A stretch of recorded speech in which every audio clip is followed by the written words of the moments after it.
नहीं, राहत तो मिलना ही था और हम लोग हमेशा से न्यायपालिका में विश्वास रखते हैं और न्याय के प्रति आस्था रखते हैं, जिसका नतीजा देखने को मिल रहा है। जिस प्रकार से लगातार आपके ऊपर दबाव बनाया जा रहा था, प्रेशर बनाया जा रहा था, ये तो जब इस तरह की सरकार आती है तो आप जानते हैं क्या होता है, कैसे लोगों को, जो लोग अपराध के खिलाफ बोलने वाले लोग हों, जो अपराधियों के खिलाफ बोलने वाले लोग हों, वैसे लोगों को दबाया सताया जाता ही है। तो कोई नई बात नहीं है, लेकिन मैंने जो किया बिल्कुल न्याय संगत कानून के दायरे में रख के किया और मुझे अपने किए हुए कामों पर कोई अफसोस नहीं है और मुझे पूर्ण भरोसा था कि न्याय मुझे मिलेगा और आज मुझे न्याय मिला है, खुशी है। जिस प्रकार से पुलिस दबाव बना रही थी और आपके घर पर जो है इश्तेहार भी चिपका रही थी, पुलिस को तो लग रहा था जैसे व्यक्तिगत मुझसे दुश्मनी है। पुलिस का जो काम करने का स्टाइल था बिल्कुल नहीं, कहीं से सही नहीं था। अब मैं कानून से बड़ी हुआ हूँ, मैं ज़रूर सीनियर पदाधिकारियों से मिलूंगा, मैं डीजीपी से मिलूंगा, यहाँ के सीनियर एसपी से मिलूंगा कि आखिर क्यों इस तरह का मेरे साथ क्यों किया गया। और यहाँ जनता सब देखती है, जनता सब देख रही है।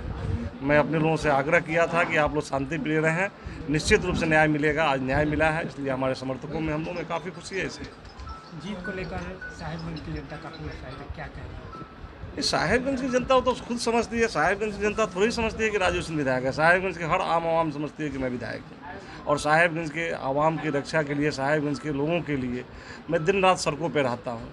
और इस तरह का जो कार्य हुआ है, जिस तरह से मुझे बदनाम किया गया है, जिस तरह से गलत केसों में मुझे फंसाया गया है, अभी जो बेल मिली है जिसके बारे में आप बात कीजिएगा, तो सर्किल अफसर के बारे में सर्किल अफसर ने केस किया था। आप सोचिए कि बिहार में लगभग सारे जगहों पे सर्किल अफसर का क्या शिकायत है, और उसमें भी पूरे बिहार में सबसे निचले पावदान पे मेरा सर्किल ऑफिसर था। और सर्किल ऑफिसर की जब शिकायत आएगी तो मैं सर्किल ऑफिसर को बोलूँगा नहीं, मैं उसकी पूजा तो नहीं करूँगा। हाँ, ये जो शिकायत उसने किया कि मारे पीटे, बिल्कुल निराधार बात है, गलत बात है। मैंने डांटा था, बोला था, गलत कामों पे अंकुश लगाया था और गलत कामों पे अंकुश लाने के कारण उस आदमी को हमसे ये हो रही थी और उनको विरोधी दल की अभी आरजेडी की सरकार बनी, आरजेडी के कुछ लोगों के संगत में जाकर के और उनके प्रभाव में आकर के उसने ऐसा किया। लेकिन न्याय है, न्याय तो मिलता ही। आगे की सर आपकी क्या रणनीति? आगे की नहीं तो मैं जैसे पहले से था वैसे आज भी रहूँगा, कोई कुछ बदलाव नहीं है। पहले भी लोगों की समस्या के लिए, लोगों के कामों के लिए सड़क पे था, आगे भी उसी तरह रहूँगा। विरोधियों के लिए क्या संदेश है? विरोधियों को यही संदेश है कि विरोधी लाख चाल चलेंगे, एक बार नहीं कई एक बार। मुझे लगता है 10 बार से ज़्यादा ऐसा हुआ जो लोगों ने मुझे विभिन्न कुचक्रों में फंसाने की कोशिश किया, लेकिन वो कामयाब नहीं हो पाए, क्योंकि ऊपर वाला भी है देखने वाला।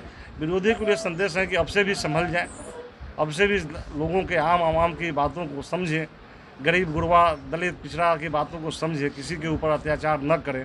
अत्याचार करने वाले के ऊपर कानून तो कार्रवाई करेगी ही, और मैं कानून का साथ लेकर के मैं भी चुप बैठने वाला। अब मेरा बिहार बदल रहा है और अब मुजफ्फरपुर में महानगर जैसा सर्विस और ऑर्गेनिक वेजिटेबल्स, फ्रूट और डेयरी प्रोडक्ट्स 60 मिनट में मुफ्त होम डिलीवरी पाएं।